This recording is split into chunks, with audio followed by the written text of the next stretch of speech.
Good afternoon, everyone, for taking your time out, your busy schedule to join us for our third and final episode of our webinar series, Understanding Healthcare Innovation Landscape in Indonesia, Startups Perspective. So I'm Reina, I'm a head and neck and a general surgeon in Singapore General Hospital and National Cancer Centre Singapore, and also co-founder of Aardvark Labs at Catalyst. I will be your host for today. So organized by Catalyst, this is a three-part webinar series that's been held weekly every Tuesday during this month of June. And if you have actually missed the first two sessions or would like to actually have a recap, you can find the recordings at our website at thecatalyst.sg under the events page. That's thecatalyst.sg. We will also share with you this webinar recording as soon as it's up and ready. In our final episode, we have two healthcare entrepreneurs with us, Dr. Bimo, who is founder of ProSehat, and Vincent Kurniawan, co-founder of Nusantics. Both have an extensive knowledge about Indonesia's healthcare innovation space and will be giving us an account of their own personal journey as a startup founder in Indonesia. We are also very delighted to have Mr. Mark Wang, who is the director of Pureland Venture, a Singapore-based private investment group primarily targeting investment deals in the medtech sector. So the session will be moderated by Daniel Choo. Thanks, Daniel, for having you back, who's CEO and founder of TMCG. So without further ado, let's kickstart our final discussion today. And so over to you, Daniel. Good afternoon, everybody. Thank you for joining us for last session webinar with understanding Indonesia's healthcare landscape. I'd like to introduce our first speaker, Dr. Bima. Good afternoon to you, Dr. Bima. You were trained as a medical doctor. What inspired you and led you into the world of startups? So thank you for your time. I'm Bimantoro, used to call Bimo for short. And actually, I entered medical school because I'm really interested to medical technology before, but my school of choice was to went straight for medical school first before taking others.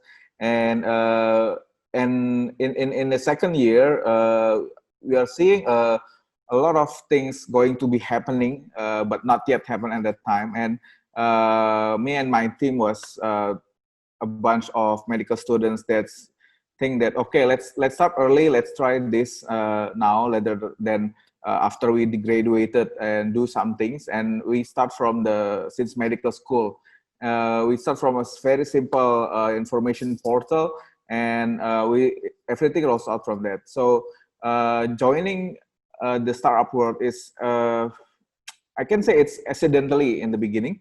Because we even didn't know anything about startup in 2005 at that time. I think the term was in Indonesia was quite popular after 2008. Cool. Now share with us how you started ProSehat. Why the name ProSehat? What were the challenges you and your team face? And what keeps you motivated? So ProSehat was actually one of our thinking in a Founder Institute. It was started in a Founder Institute spring 2015.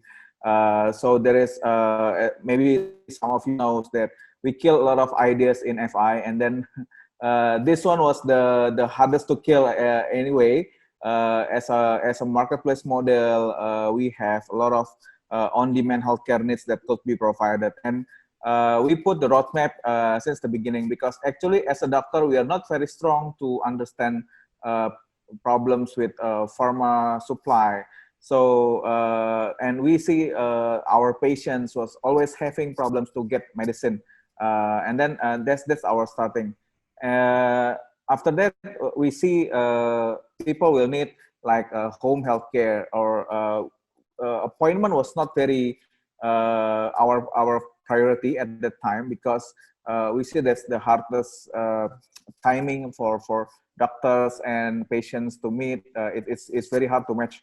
And then we see okay, maybe later on. And then after the home healthcare, we see that how to put all automations to work in a healthcare. So right now we are more like into future health assistance and with the power of the on-demand healthcare as a marketplace. And of course, a lot of problems that we need to handle, from cooperating with clinics, doctors. There is a lot of hospitals in the beginning. It's not open to any kind of these innovations, and the mindset of status quo, that they always want to do things with the same method and not changing to digital. They're not ready to digital transformation at that time. So yeah, I think that's the basic stuff that we need to do in the beginning. Okay. You're also currently the chairman of Indonesia Health Tech Association. Yeah, correct. How many companies or how many MedTech, health tech companies are part of this association? So we have more than 100 members, 100 members. We start 2018. We are preparing, celebrating second anniversary next August, and we start from 12 founding companies. Right now, more than 100, and we are have like 7 categories, from e-learning, e-commerce, teleconsultation, media, community, on-demand healthcare, marketplace, and until AI and IoT. So why we start the Health Tech Association? Because we see that if we want to grow and make this a growing, I mean, we want to make this a growing industry, we need to work together. Because we cannot put the healthcare industry or healthcare service on the other side of the technology. We need to become in the same ecosystem. We need to grow this ecosystem. We need to help government regulator also to understand more about what is coming. And with the COVID, I think we see that there's a progression of almost like 3 years in just 3 months happening in around in the healthcare sector. Okay, I'm going to jump to Vincent. Welcome, Vincent. Vincent, congratulations to Nusantics for being the first Indonesian startup to venture into microbiome profiling. I must say I am intrigued because you went from aerospace to food manufacturing and now in biotech.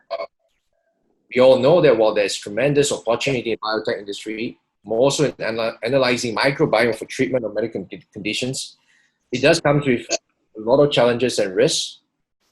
Please share what led you into the biotech industry. Sure. Thank you, Daniel.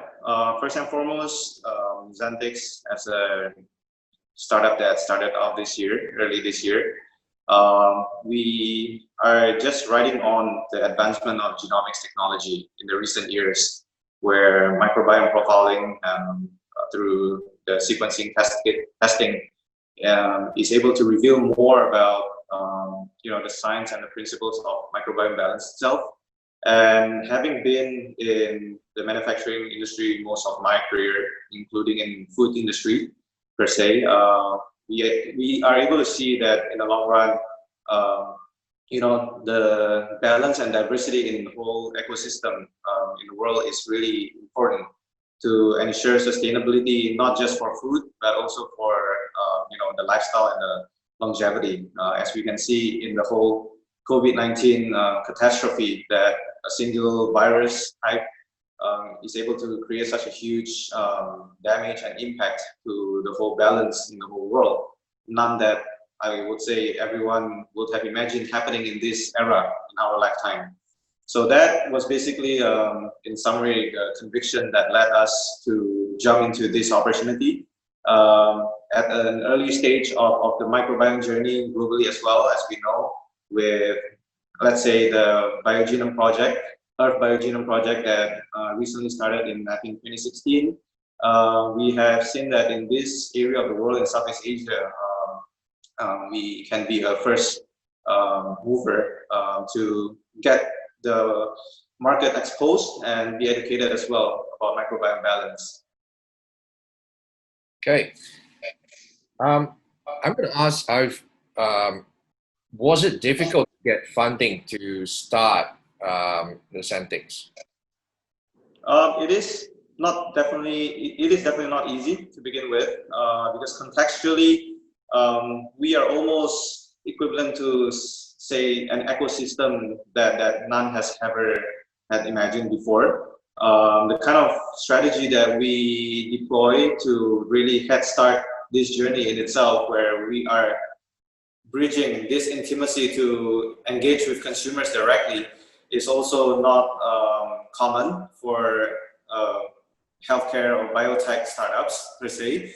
But that's why we identify ourselves really as kind of a hybrid, where in Indonesia, especially in the market itself, consumers market, it's important to get the relevancy in them understanding how it is actually close by with the whole science and the technology. It's not far-fetched from their daily lifestyles and their daily needs. That was the main reason why we decided to get into the skin microbiome first and foremost.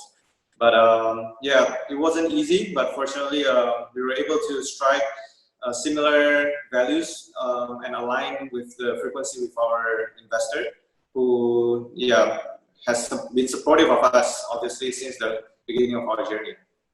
Okay. And what would be that, what was the one thing that got the investor interested in Nusantics? I wouldn't say there is one specific thing, but yeah, as some may have heard a lot about the characteristics of our investors, they really are advocating with 3 Ps, people, potential market, and product. So it's really a combination of all these 3, where we were able to present to them in an enticing manner as well. Right. Yeah, so it's kind of a package of all these 3 components. Great, thank you. I'm going to jump straight to Mark now. Mark, very good afternoon to you. Thank you for taking time out to join us today. I'm sure you have also an investment deck to look at. Pureland Ventures has a wide portfolio of medical products and devices that he has invested in. Could you share with us some tips for what do investors look for in investment deck? Yeah, definitely. Good afternoon, ladies and gentlemen. It's a pleasure to be here. And just like Daniel has said, I guess because of the COVID, the VCs are getting really popular. For example, last month I got 25 decks from healthcare startups from a partner in Canada.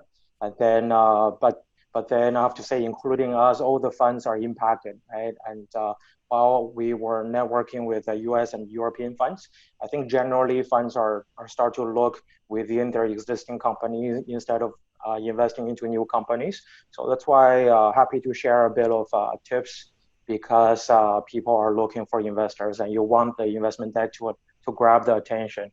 So I guess to begin with, like I won't share too many of the general tips, but more like from the tips I got throughout the years.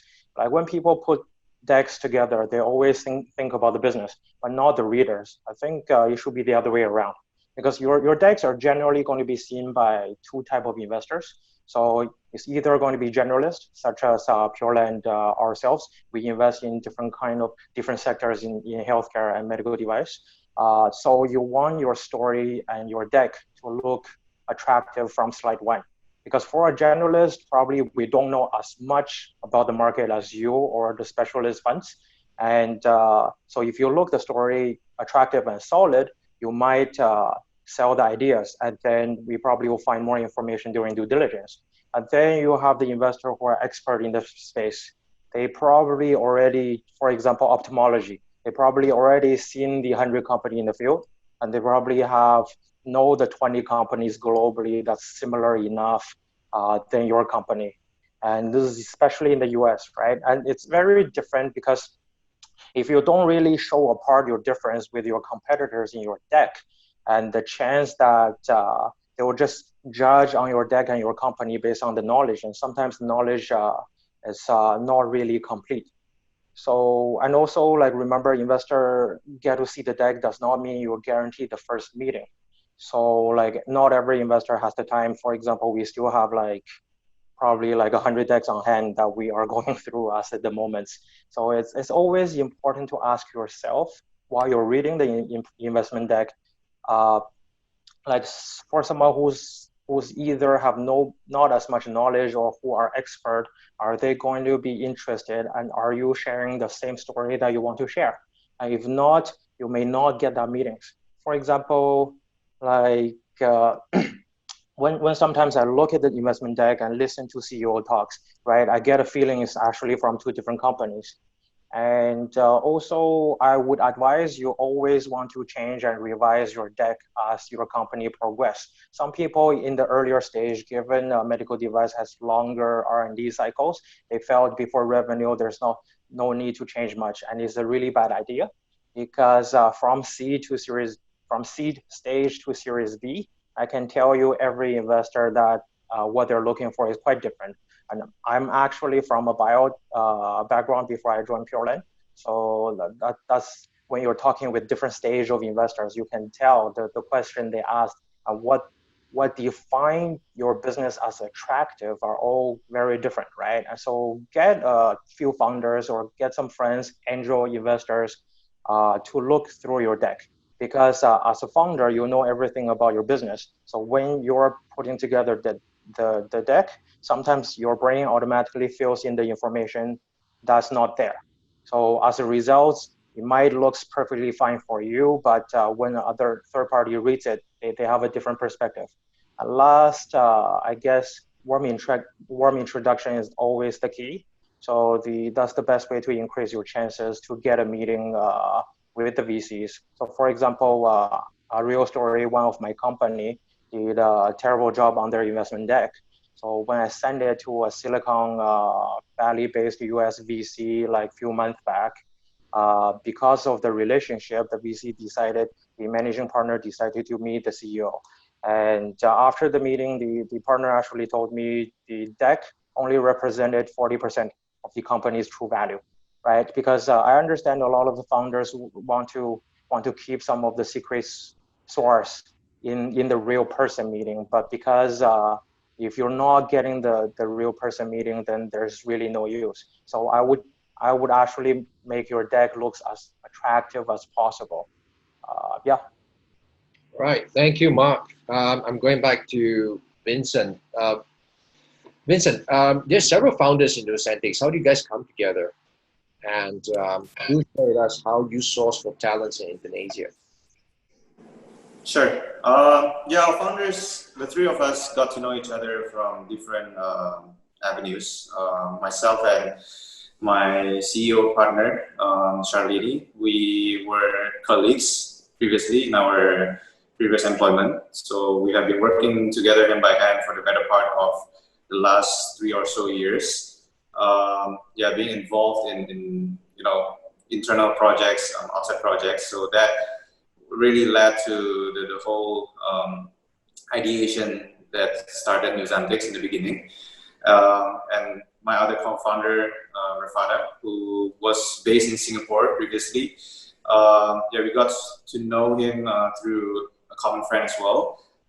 And yeah, really, we have been knowing each other for at least more than a year or so, including Rafada, where we ensured that we iron out a lot about our values and vision in the first place before really wanting to commit into a project such as a startup to begin with. We wanted to make sure that we are really in it for the long haul and for the right purpose with the right conviction. To your second point about sourcing talents, I think a lot of, not just in the startup world, I think in the major conventional industries as well, Indonesia has pretty much a huge population base with quite a low ratio of talent pool that fits the profile. So we manage our expectations from the very beginning and then really understand that there is the need to, be spending more time grooming rather than just buying talent. But one thing that we do not compromise as partners starting this Nusantics organization is really on the characteristics and the personality of the people that we bring in how they look at what we are wanting to realize as an organization. We understand, sometimes as businesses, it's always just about growth, or maybe it's just always about profitability. I can share a bit that Nusantics set out to really be a business model that is able to grow sustainably. So that's something that we put on our shoulders while not compromising on our visions and values. So that's what I can share for now. Now, wouldn't it affect the company if you're not able to attract talents? I mean, good talent. Mm-hmm. Wouldn't it affect the performance of the company, the growth of the company, if you were not able to attract the right talent for the company's growth? Yes, definitely. But we always have to look from a scale that is not just at a snapshot. We have to look at it from a larger sampling size for sure. Because getting the right talent, I would say it's lesser than a 50% bet. It's always going to take a lot more components into getting the right fit of talents. That includes the culture that we set. That includes the time, how we are, setting up the whole organization, the way of work. So, you really have to take into consideration all these costs or opportunity losses that you will have to face in regards of human resource and factor that in. So that you can. I'm going to pause you there for a minute. I'm going to invite Dr. Bima to share with us, to join us here now and share with us about talent. So, Dr. Bima, can you? I'd like you to join us in this discussion. Yeah. So I think, in the beginning, we need to see what talent is needed actually in the space that we are getting into, and especially speaking about the healthcare and tech, it actually doesn't mix in the beginning, right? So we need to pick people that is from a digital background or from the healthcare background. So that kind of things also really needed. If for operation wise, mostly if like us, we are going into very operations in a healthcare service, then actually it's still much better to have people from healthcare backgrounds, and we have a lot of people from public health, nurse, pharmacists, etc. in our team, and then we try to so they need to understand about basic digital, and we push it forward in that's the basic that we are learning from this health tech startup. And maybe for very specific like microbiome, there's a lot of bioinformaticians, maybe more specific in that particular area, right? And I believe the numbers is very, very few in Indonesia itself. So Mark, please share us your point of view, because it's my I take the view that having the right talent in the company is extremely critical to the growth of the company in different areas. Now, you're an investor. Tell me, please share with us what are your thoughts? Yeah, actually, this is probably as important as it gets, right? Pureland, we always say we're 30% problems and 70% people kind of fund. So meaning like we probably spend a bit of time at the beginning trying to understand or to see if the products, if the solution is right, excuse me, if it's attractive. And then we spend a much bigger chunk of the time to assess the team and to work with the team to see if they have what it takes to get there, right? And I can say this is probably true for every investor. Doesn't matter from earlier stage to later stage, because a talent is what we know there's going to be challenges. Like running a healthcare startup is not easy. Probably one of the harder sectors compared with TMT to attract funding and to go through all the user stakeholder in your ecosystem.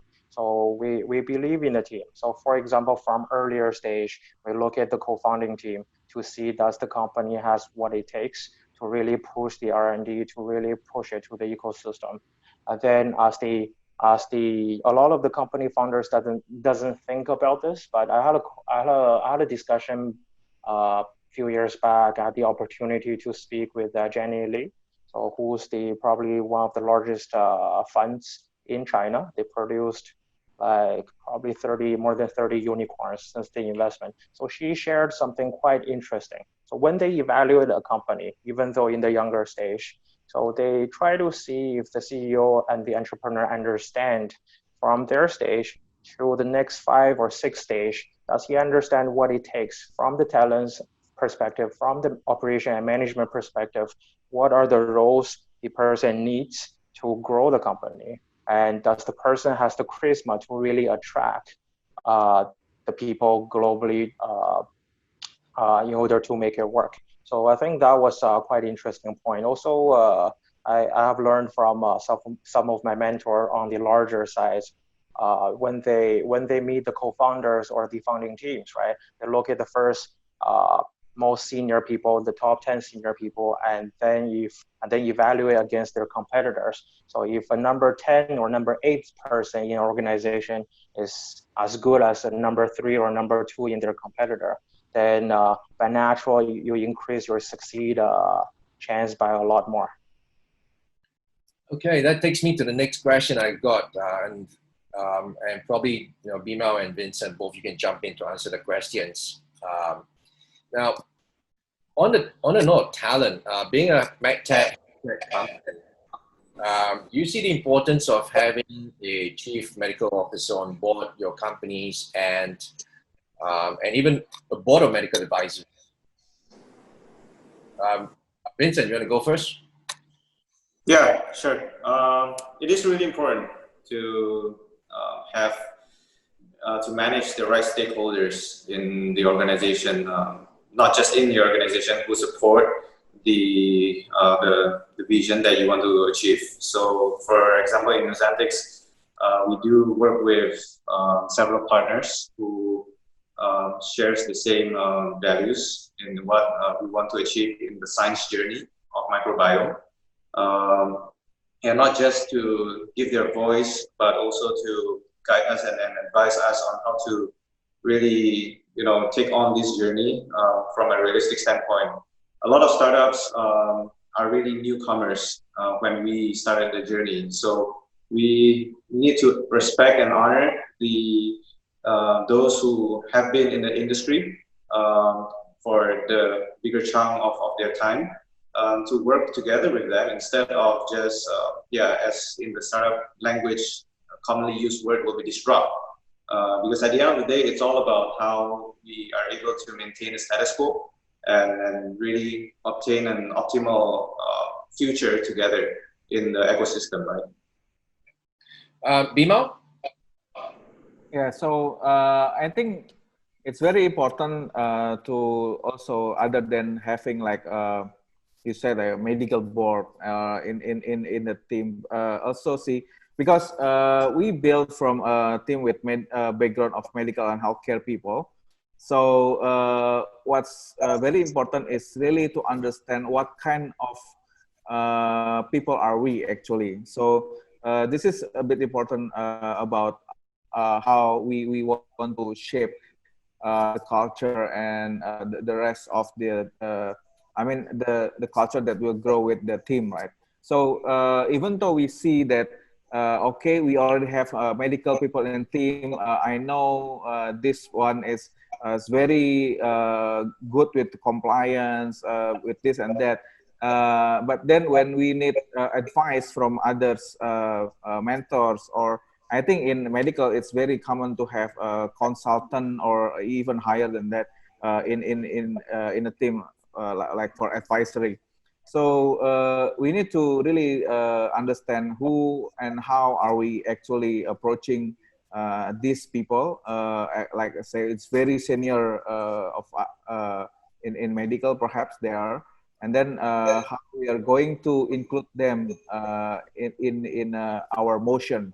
So tell us how you source for your board of medical advisors. Who would you go to? What's your criteria? Okay, the first one is actually we start from seniors that we really know or we could understand them. I mean, perhaps this is, I'm really sorry that a lot of medical senior people is not easy to understand actually. Yeah. So sometimes we cannot get what do you want actually. So it's very hard if we cannot understand how to do the advice, right? It is very hard. So we start from people that we understand. After we understand ourselves, oh, we are like this, and then what kind of seniors that we can work with. We start from that. Because if we start just from the perspective of like the knowledge or what's their specific specialist, perhaps it will be very hard to do what they're advising us because we cannot understand and we cannot do it anyway. Okay, so I'm going to go to Mark. Mark, from an investor's perspective, right? How important it is for startups to have a chief medical officer and board of advisors. Yeah, I think it's especially important, and nowadays pretty much every startup have their either advisory board or they have 1 or 2 doctors or key opinion leaders. Yeah, so because sometimes on the medical device or on the like digital therapeutics, etc. side, you have the founders who are either a scientist or engineer background. So like they build the products, and when engineers are building products, the more they build, the more they think the product is the best. So without spending much time to actually getting feedbacks, and there's no better person to give you feedbacks than doctors, right? And a lot of the technologies, we're not talking about disruptions, but when you are changing a business process, like you need the key opinion leaders to buy into your solutions, right? For example, in India, on screening, moving from ophthalmology to diabetes, like one of our company, what they did is to get all the key opinion leaders in the country to buy in first. And then they push from top to the bottom. And then you'll find the way on the business on the business much easier. So, and also I think from the investor perspective, just to advise, to understand your relationship with your advisors. It's not just someone you put on your investment deck to show the investors that you have someone that believe in you, right? We actually care what's your arrangement with the advisor, how much time they spend with you. Do they truly believe in your technology and want to help with you? Yeah, but in general, we think it's quite important. And especially for Singapore startups or Asia Pac or Asian startups, that you probably build your technology or your business model or vision in your local countries, but you have to expand into other countries as you grow. So and for healthcare, I think we are talking about different problems in developed country and emerging markets. So having a doctor expert in your key targets or key markets can be very helpful. Okay, we're going to pause a bit. I'm going to invite participants to pose their questions to the speakers. You can direct to Vincent, Dr. Bimau, Mark, or myself. We'll try to answer them as we go along. I'm going to ask this question to Vincent, and probably Bimau, you could share with us too.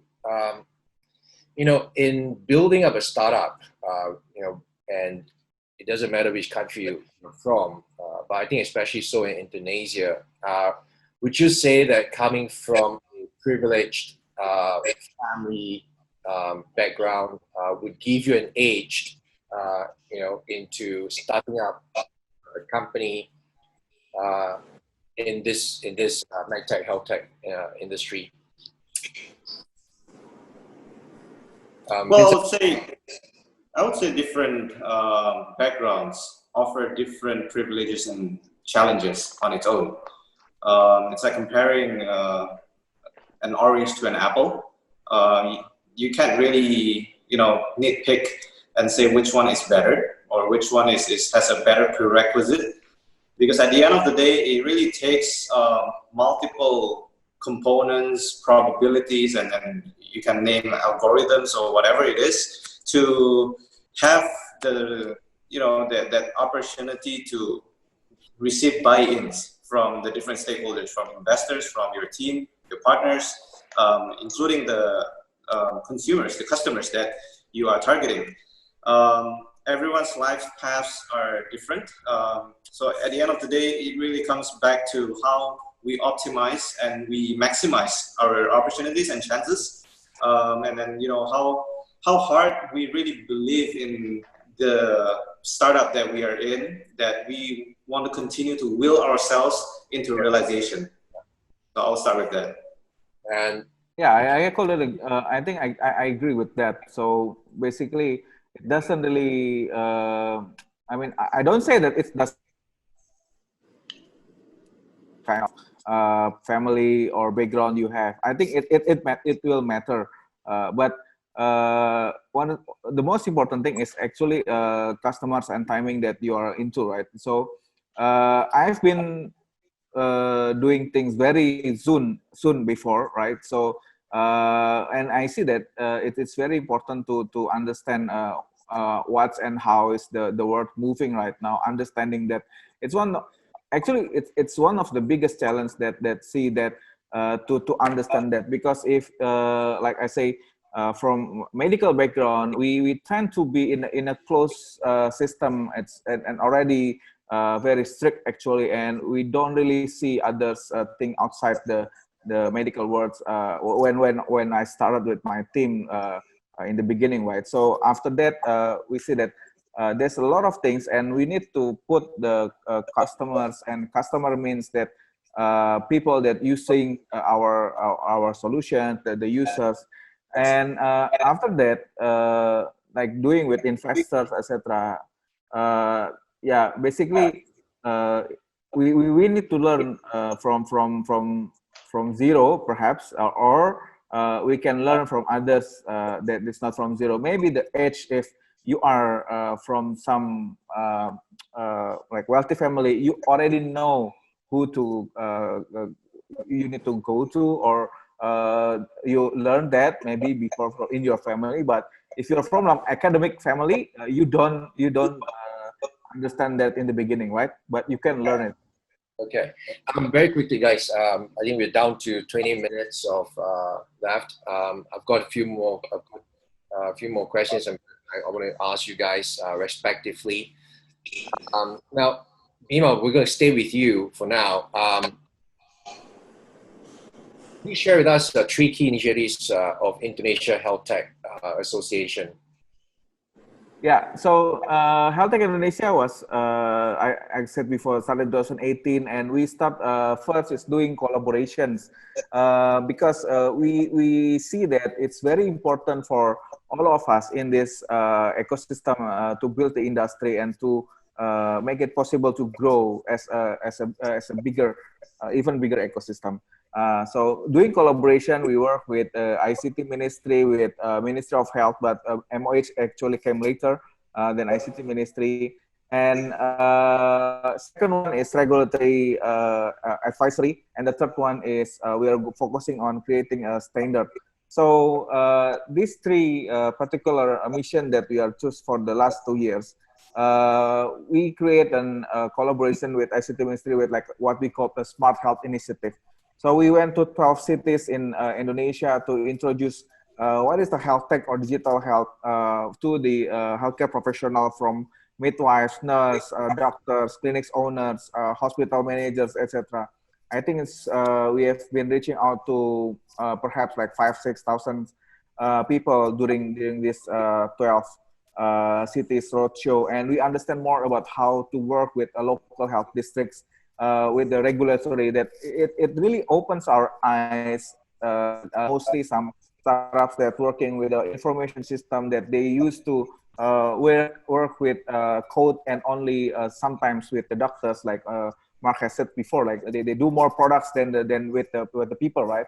And then when they see and really understand the government, how they work, I don't say that they are slow or things like that, but they are just not really understand what to do. So Smart Health Initiative, and then we go to the preparation for regulatory sandbox, and then the last one, I think from this COVID, is actually we are supporting with the BPPT. Vincent was also in the same team, but different task force, right? Vincent, you're in the task force 1 for the rapid test. Is that right, Vincent?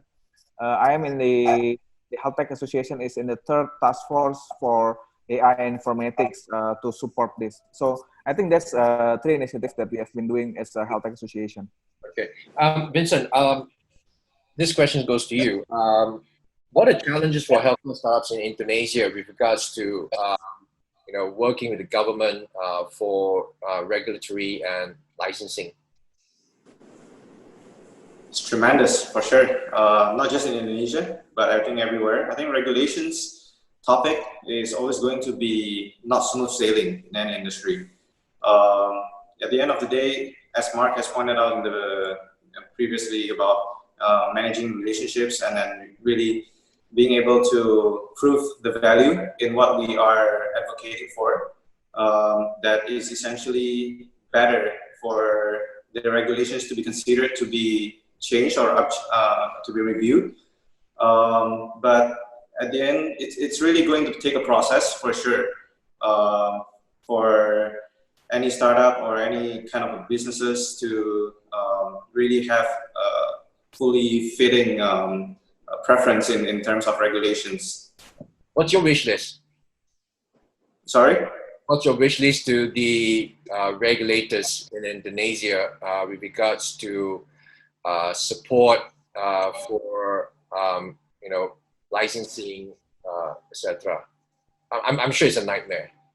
So yeah, 3. Were you saying wish list? Yes. I would say just the openness for one, to really look at from a sustainability angle in terms of a health industry. I think a lot of the regulations were based on the past knowledge, past information, and past technology. So the openness, I think, will be really helpful for all parties, especially with the advancement of technology. I think science is really constantly growing and evolving technology as well. So how we conduct our lives to the betterment of our whole livelihood ecosystem is going to take a lot of openness, listening, and of course dialogues from multi-parties. So I will stick with one, Daniel. Okay. Mark, could you share with us some of the common mistakes that startups, make when they pitch to investors like yourself? Yeah, definitely. I think everyone has their preference and style when it comes to pitching, right? Then if you meet enough startups from US to Europe to Israel to Asia, I guess there are some general trends, but so I won't comment too much on the good things that worked out because it's different for everyone. But I think 2 things probably annoyed the investor a bit. Generally are overstating on the data timeline and understatements of competitors. I'll give some examples. So everything that startups talk about when they pitch are quite important, right? Anything that we felt are important, we check during due diligence. That's why there's due diligence phase after term sheet. So if you're talking to an expert, they will know immediately during the chat if you're talking the truth or not. So, and if you're making up the accuracy or if you self-claimed, and then once the investor find out, you lose your credibility. And I would say as a founder, credibility is probably something that's more important than that direct goes to hand with your reputations. So I'll share one story.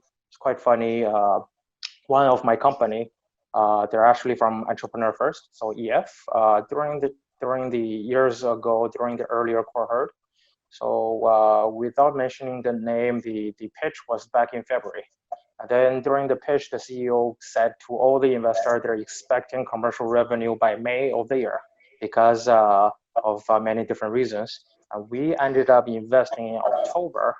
And when we invested, not only there's no revenue, the clinical trial was almost done and was not 100% completed yet. So, and generally due diligence goes more than 2 months, right? So if you claim to an investor that you're going to get revenue in 2 months and then ended up fail that promise, like probably doesn't look too good on yourself. And in our case, we glad it worked out, but I still make fun of him sometimes. Right. Sorry, Mark. And I'm just on the point of clinical trials. That brings me a question, right? Say the case of Nusantics. What would your advice be for them? Would it be advisable for them to work closely with a prestigious or a recognized medical institution, large hospital, etc., to sort of validate what they are doing? Well, I guess each case is different because startups, you always have to balance between speed and cost. Because especially in Asia, I would have to say sometimes the valuation or the investors, the ticket size are not as big as US. So the companies do have constraints, right? As an investor, we do work with the company quite closely to see how to navigate some of that. So I would say generally tips when you're onboarding like your either CMO or your like in-team expert, make sure they have the experiences to help you to navigate. And then you still probably will end up with consultants and try to compare at least few consultants to understand like their general thought on you before you pick one. And then and if we're talking about FDA, I would invest in the resources and the time with the good consultants because what they can suggest you will actually change your clinical pathway, right? So for example, with all our companies, we work in different style with consultants, either advisors or experts in regulatory or clinical trial, or they work with like UL external or other parties consultants to navigate. Now, when you mention consultants, Mark, I'm guessing that you consider them as key opinion leaders. Not necessarily key opinion leaders as doctors, because most of the time I think doctors care about a bit more on the clinical side and the paper part. But as a startups, you only need to do enough clinical trial or to really push it to get the regulatory approved. So you do need to, when you talk to experienced people, they do know what that boundary is. So you don't overdo your clinical trials, because a lot of times when you're talking with PIs, they want to do bigger. They want to do like random rotation trials because that will look better on papers, but it's not necessarily the best advice for the startups. Okay. We've got a question from the participants. Do you believe that Indonesian market will be the next investment round? Yeah, I think so. Indonesia is very attractive, right? Like including to us, although we don't have too much of the experiences given all the challenges, I think everyone has mentioned, but it still has like 270 million people. So it's, if I remember correctly, it's the fourth largest population countries. But that being said, it's probably one of the hardest Asian country to navigate, because the market is breaking down with different islands, with different hospital groups, and also with the political influences. That being said, right now, I think Indonesia is still falling behind compared with Singapore in terms of healthcare deal size and volumes, but you will see an increase in trends. And I do believe going forward, Indonesia, there will be more and more attractive opportunities, like for both investors and for startups. Okay. We're left 10 minutes. Now I'm going to spend the next 10 minutes talking about COVID-19. And the reason I want to do that is Nusantics is involved with the production of COVID-19 rapid test kit, the PCR test. And that's something very important. So Vincent, could you share with us a little bit more? And with this, I probably would like to invite our MC and host, Dr. Rina, because she's been in Singapore, she's been very active in that space. So hey, Vincent, you can tell us about your experience putting this COVID-19, Indonesia developing its own vaccine. Sure.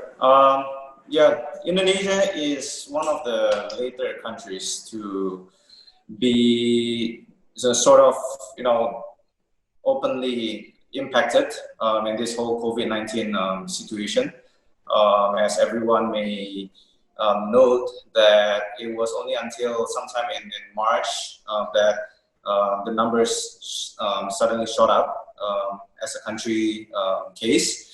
So that there was the lack of proper infrastructures, facilities, kits, all the supporting requirements to take on this pandemic.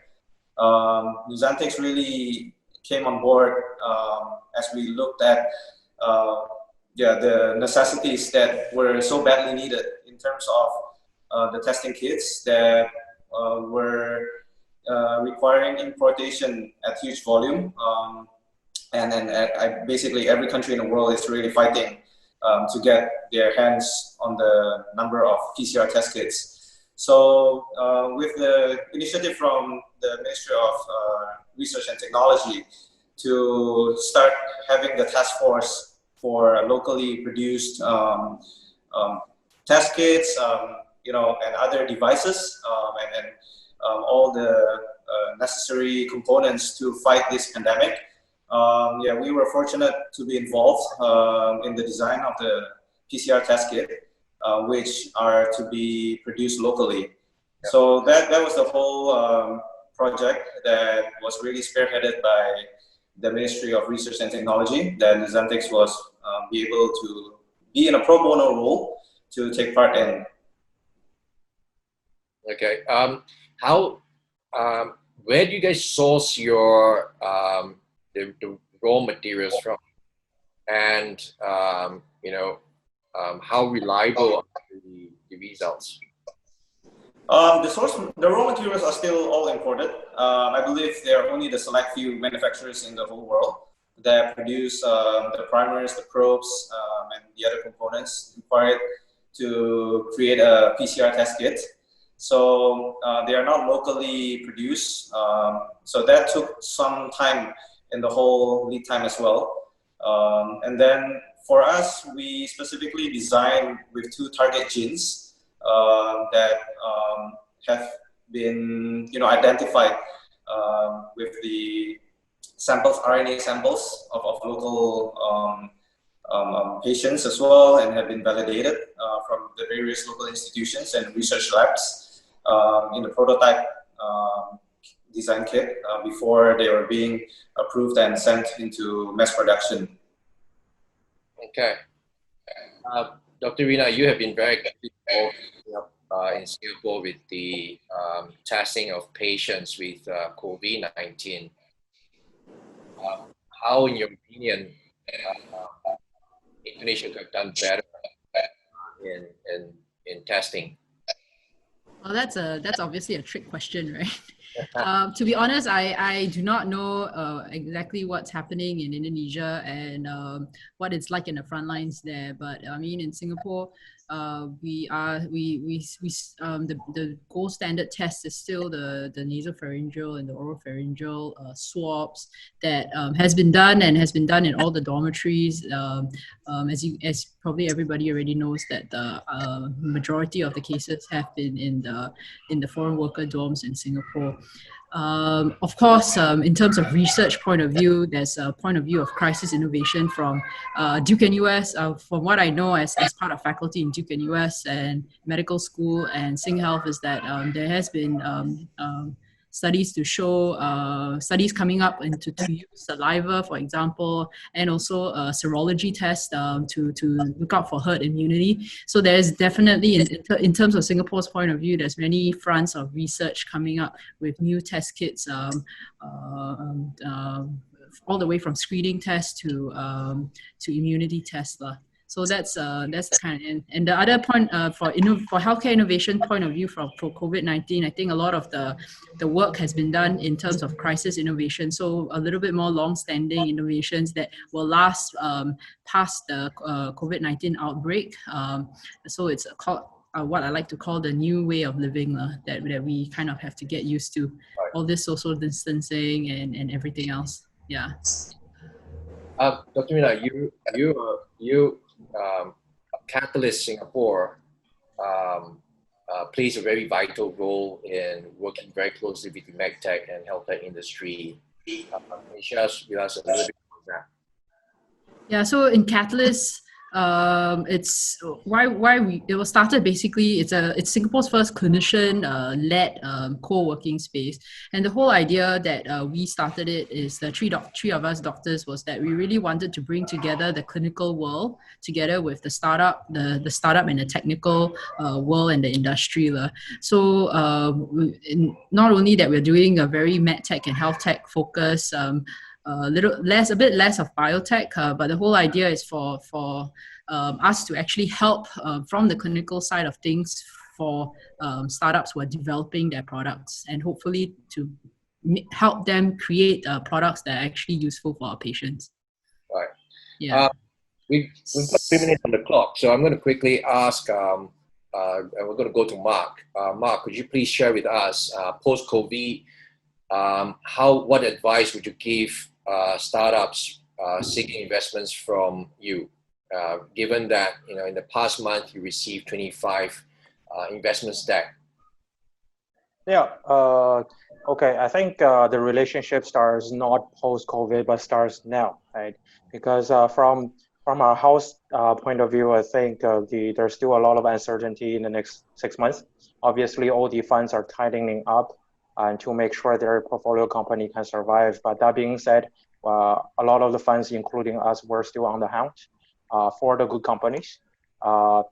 So try to, because of this working from home, investors has a lot more time, generally globally.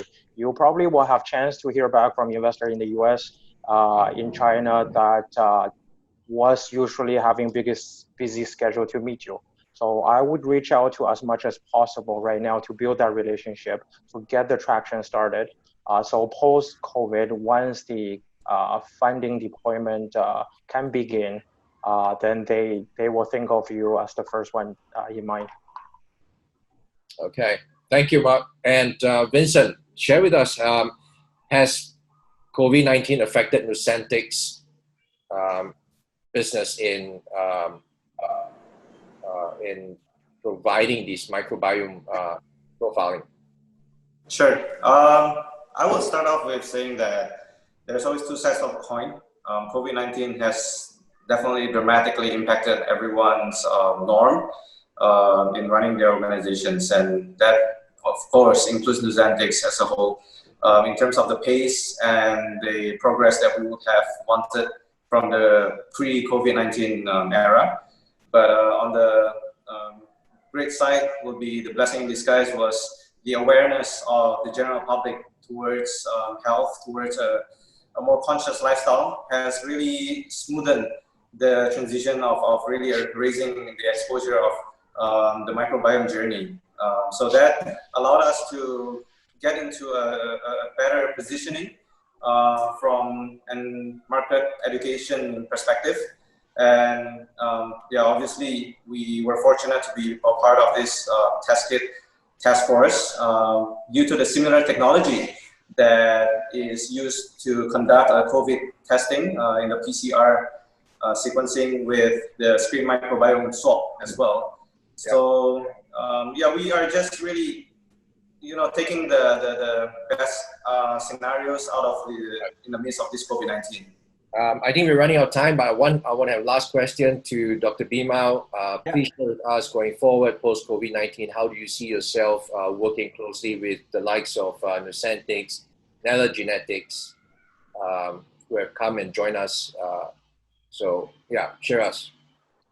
Yeah, I think it will be very interesting because, like Vincent said before, so suddenly people start taking attention to this kind of XXX that people don't care before, right? Genetics, genomics, etc. So right now, people said it's so far away from me, but they just like, oh, I do need to PCR. What is PCR?